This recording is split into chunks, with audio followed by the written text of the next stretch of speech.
నమస్తే. ఓం గం గణపతియే నమః. స్వర్ణలక్ష్మి నమస్తే అస్తు. పరబ్రహ్మ స్వరూపిణి రాజ్యం దేహి ధనం దేహి సర్వకామాంచ దేహిని.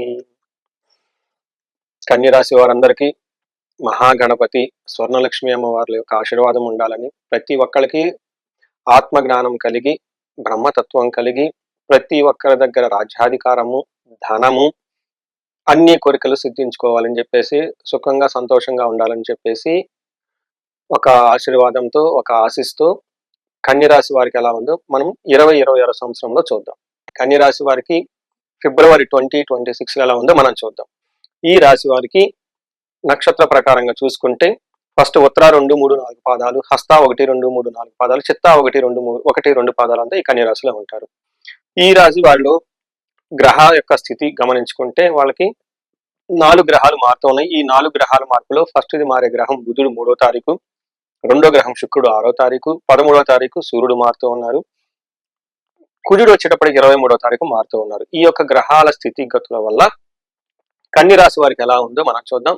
చూడబోయే ముందు ఫిబ్రవరి మంత్ లో 2 ముఖ్యమైన జ్యోతిష శాస్త్రం ప్రకారం ఇంపార్టెంట్ జరుగుతూ ఉంది. ఒకటి, మనకి ఇప్పటిదాకా పెళ్లిళ్ళకి కావాల్సిన శుక్ర మోడం అంటారు. ఈ మోడము వీళ్ళకి వచ్చేటప్పటికి 13వ తారీఖు, ఫిబ్రవరి 13వ తారీఖు ఎండ్ అవుతుంది. అక్కడి నుంచి ముహూర్తాలు స్టార్ట్ అయిపోతాయి. 15వ తారీఖు మనకి మహాశివరాత్రి పర్వదినం జరుగుతూ ఉంది. ప్రతి ఒక్కళ్ళు కూడా ఈ మహాశివరాత్రి పర్వదినంలో చక్కగా ఆనందంగా భక్తిగా జరుపుకొని జన్మకో శివరాత్రి అంటారు. అంటే ఈ జన్మలో ఒక్క శివరాత్రి పండుగని కనుక సరిగా చేసుకుంటే చాలంట, ఇంకా తర్వాత జన్మల్లో ఎప్పుడు కూడాను ఎలాంటి కష్టాలు ఉండవు అని మనకి శాస్త్రాలు వివరించడం జరుగుతుంది. అందుకని ఈసారి ప్రతి ఒక్కరు ఇలాంటి పండుగని చక్కగా ఆధ్యాత్మికంగా జరుపుకోవాలని, మీ జాతకంలో ఉన్న దోషాలు, మీ జీవితంలో ఉన్న బాధలన్నీ పోగొట్టుకోవాలని చెప్పేసి నేను కోరుకుంటున్నాను. ఈ మనకి మహర్షులు ఫిబ్రవరి మంత్ లో ఈ యొక్క చెప్పబడిన గ్రహస్థితిని ద్వారా ఎలా ఉంటుందంటే, సూక్ష్మ గోచారము లఘు గోచారం అన్న ఒక కాన్సెప్ట్ ప్రకారం చూసుకుంటే వీళ్ళకి శత్రునాశాంత అర్ధనాశం విజయం విపత్తి అంటే 2 చాలా పాజిటివ్ గా ఉంటుంది. శత్రునాశాంత 6వ ఇంట్లో సూర్యుడు, ఈయన గ్రహరాజు ఉండటం వల్ల మీకు చాలా అనుకూలంగా ఉంటుంది, చాలా కాన్ఫిడెంట్ గా ఉంటారు. రెండోది, వీళ్ళకి విజయం, ఏ పని చేసినా విజయవంతంగా ఉంటుంది. మూడోది, ధనం విషయంలో కొంచెం జాగ్రత్తగా ఉండటం అవసరము. 6వది విపత్తి, అంటే ఏదైనా కనుక పని చేస్తుంటే మీకు అనవసరమైన ఆటంకాలు కూడా వచ్చే అవకాశం ఉంటుంది. సో ఆటంకాలు ఉంటాయి, మిమ్మల్ని వేరే వాళ్ళు అపోజ్ చేస్తూ ఉంటారు, కానీ ఫైనల్ గా మీకు విజయం సాధించుకుంటారు, ధనాన్ని సంపాదించుకుంటారు. ఇది ఈ రాశి వారికి సూక్ష్మంగా మనం చూసుకుంటే ఎలా ఉంటుందో తెలుసుకోవచ్చు. నెక్స్ట్, ఒక్కొక్క గ్రహం బట్టి మనం చూసుకుంటే సూర్యుడికి 6వ ఇంట్లో ఉండటంతో విశేషంగా యోగతనిస్తుంది, చాలా చక్కగా ఉంటుందని గమనించుకోవాలి. ఏ విధంగా అంటే మన మహర్షులు ఏం చెప్తారంటే, యత్న కార్య సాధనం, దేహ ఆరోగ్యాది సంతోషం, వస్త్ర ధాన్య లాభకృత్ అంటారు. అంటే ఈ టైంలో ధాన్యం, ధనం, వస్త్రాలు, సంతోషంగా ఉండటం, ఏదైనా కనుక పని చేస్తే అందులో కలిసి రావటం, అంతేకాకుండా సౌఖ్యంగా సంతోషంగా ఉంటారు అని మనకి మహర్షులు సెలవిచ్చారు. ఈ ప్రకారంగా సూర్యుడు చక్కగా ఉంటే అన్ని గ్రహాలు చాలా వరకు అనుకూలంగా ఉంటుంది, చాలా సంతోషంగా ఉంటారని గమనించుకోవాలి. రెండోది ముఖ్యమైనది, కుజుడు కొంచెం మీకు ఇబ్బందులు పెట్టే పరిస్థితిలో ఉన్నారు. ఇలా 5వ స్థానంలో ఉండటంతో బేసికల్గా ఏమవుతుందంటే కొంచెం ఎడిక్షన్స్ అవ్వటం, ఆన్లైన్ ట్రేడింగ్ చేయటం, ఇవి లిక్కర్స్ ఇలాంటి ఫుడ్ ఐటమ్స్ అన్ని ఎక్కువగా తీసుకునే అవకాశం ఎక్కువగా ఉంటుంది. కొంచెం కంట్రోల్లో ఉండటం ఎంతైనా అవసరం. వీటితో పాటు మనకు మహర్షులు ఏం చెప్తారంటే, దురితం కర్మలాభచ్చ కాలతిక్రమణ భోజనం. కాలతిక్రమణ భోజనం అంటే టయానికి భోజనం చేయకపోవటం. దురితం అంటే ఏదైనా కనుక పని చేస్తే అందులో సరిగ్గా రిజల్ట్ రాకుండా చెడు ఉద్దేశంతో పనులు చేస్తారు. అంటే చెడు ఉద్దేశం ఏంటి, చేయాల్సిన దానికంటే ఓవర్గా చేయటం, అతిగా చేయటం, అసలు చేయకుండా ఉండటం, ఏం చేస్తాం లేజీగా ఉండటము, ఎవరు చూసారులే మనం చేస్తే అని ఒక ఓవర్ కాన్ఫిడెన్స్ తో ఏదేదో చేసే అవకాశం ఎక్కువగా ఉంటుంది. ఇది కొంచెం గమనించుకోవాలి. దీనితో పాటుగా అతిగా ఖర్చులు పెట్టే అవకాశం కూడా ఉంటుంది ఈ రాశి వాళ్ళకి. నెక్స్ట్, శుక్రుడు వీళ్ళకి 6వ స్థానంలో ఉండటంతో కొన్ని విషయాల్లో బాగుంటుంది, కొన్ని విషయాల్లో ఛాలెంజింగ్ గా ఉంటుంది. ఫస్ట్ ఏ విషయాల్లో బాగుంటుందంటే, వీళ్ళకి రొమాన్స్, లవ్, ఖర్చులు, శుభకార్యాల గురించి ఖర్చులు, ఇట్లాంటి విషయాల్లో చాలా బాగుంటుంది. లగ్జరీగా ఉండి ఎక్కువగా ఖర్చు పెట్టి కాస్ట్లీ షాపింగ్ చేసే అవకాశం ఎక్కువ ఉంటుంది. అదేవిధంగా ఛాలెంజ్ కనుక చూసుకుంటే, జ్ఞాతి నాంచ విరోధ ఆయాసో ధారా పుత్రై ద్వేషై అని చెప్తారు.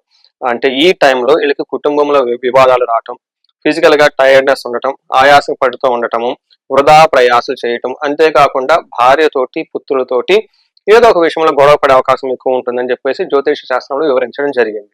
తర్వాత నక్షత్రం ప్రకారం చూసుకుంటే వీళ్ళకి ఉత్తర ఫాల్గుని, హస్త, చిత్త నక్షత్రాలు ఇందులో ఉంటుంది. ఉత్తర ఫాల్గుని వాళ్ళకి చూసుకుంటే వీళ్ళకి జయము, ధన ప్రాప్తి, జయం విపరీతంగా వచ్చే అవకాశం ఎక్కువగా ఉంటుంది. ఇందులో పాటు వీళ్ళకి బంధనము, భయం అనే విషయం కూడా కనిపిస్తూ ఉంటుంది. హస్త నక్షత్రం వాళ్ళకి జయము, ధన ప్రాప్తి, జయముతో పాటు కలహము, బంధనము, భయము కలిగే సంఘటనలు జరుగుతూ ఉంటాయి. చిత్త నక్షత్రం వాళ్ళకి జయప్రదంగా ఉంటుంది. ఏ పని చేసినా కలహము, గొడవలే అవకాశం ఎక్కువగా ఉంటుంది. బంధనము, భయము, బంధించబడినట్లు ఉంటారు. భయపడే విధంగా కూడా పరిస్థితి ఉంటుందని గమనించుకోవాలి. ఇక్కడ కొన్ని విషయాలు మీకు దృష్టికి తీసుకొస్తున్నాను. ఇక్కడ బంధనము అంటే బంధించబడినట్లుండే పరిస్థితి. అంటే ఎలా వెళ్ళాలి, ఫ్యూచర్ గురించి ఎలా ఉంటుంది, లేదంటే 2-3 ఆపర్చునిటీస్, ఏ ఆపర్చునిటీస్ వెళ్ళాలి, ఫ్యూచర్ లో డెసిషన్ గురించి కొంచెం సందిగ్ధతతో కూడుకొని కన్ఫ్యూజ్ అయిన పరిస్థితులు ఉండే అవకాశం ఎక్కువగా ఉంటుంది. ఈ టైంలో జ్యోతిష పండితులను ఆశ్రయించిన, సబ్జెక్ట్ మ్యాటర్స్ ఎక్స్పర్ట్స్ ని ఆశ్రయించిన వాళ్ళు మీకు చక్కగా ఒక పాత్ ని సూచించే అవకాశం ఎక్కువగా ఉంటుంది. ఆ మార్గంలో వెళ్ళి డెసిషన్ తీసుకుంటే మీకు విజయం చాలా త్వరగా వస్తుంది. అలానే భయపడే పరిస్థితులు ఎక్కువగా ఉంటుంది. ఇది కూడా మోస్ట్లీ జెంట్స్ అయితే లేడీస్ ద్వారా, లేడీస్ అయితే జెంట్స్ ద్వారా కొన్ని భయపడే సంఘటనలు జరిగే అవకాశం ఎక్కువ ఉంటుందని గమనించుకోవాలి. ఈ రాశి వాళ్ళు వాళ్ళకి రాంగ్ ట్రాన్సాక్షన్ చేసే అవకాశం ఎక్కువగా ఉంటుంది, గమనించుకోండి. అంటే ఆన్లైన్ ట్రాన్సాక్షన్ చేయటం, ఏదైనా ఎనీథింగ్ ఇచ్చిపుచ్చుకునే దగ్గర బై మిస్టేక్ ఎక్కువగా వచ్చే అవకాశం ఎక్కువగా ఉంటుంది. ఉత్తర ఫాల్గుని నక్షత్రం వాళ్ళకి గురువు కారణంగా సంపదల నష్టం వచ్చే అవకాశం ఎక్కువగా ఉంటుందని గమనించుకోవాలి. సో ఈ ప్రకారంగా మీరు చూసుకుంటే ఈ నక్షత్రం వారికి గ్రహాల రీత్యా, నక్షత్రాల రీత్యా ఎలా ఉందో మనం తెలుసుకున్నాం.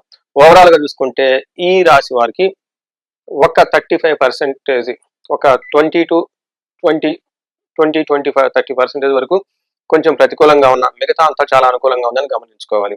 అంటే ఈ రాశి వాళ్ళకి ఓవరాల్ గా చూసుకుంటే ఈ అంతా చాలా బాగున్న రాశులు ఇదొక రాశి. ఇన్ కేసు ఎవరికైనా కనుక ఏదైనా ప్రాబ్లమాటిక్ అనిపిస్తే ధనం విశేషంగా రావడానికి స్వర్ణలక్ష్మి విశేష హోమం చేయించుకోవడం చాలా ముఖ్యం. సంపూర్ణ హోమం చేయించుకుంటే ఇంకా చాలా ముఖ్యం. వీటితో పాటు భార్యాభర్తల మధ్య అన్యోన్య దాంపత్య పాశుపత అభిషేకము లేదా విశ్వావసు గంధర్వరాజ పాశుపత అభిషేకం చేయించుకుంటే చాలా బాగుంటుంది.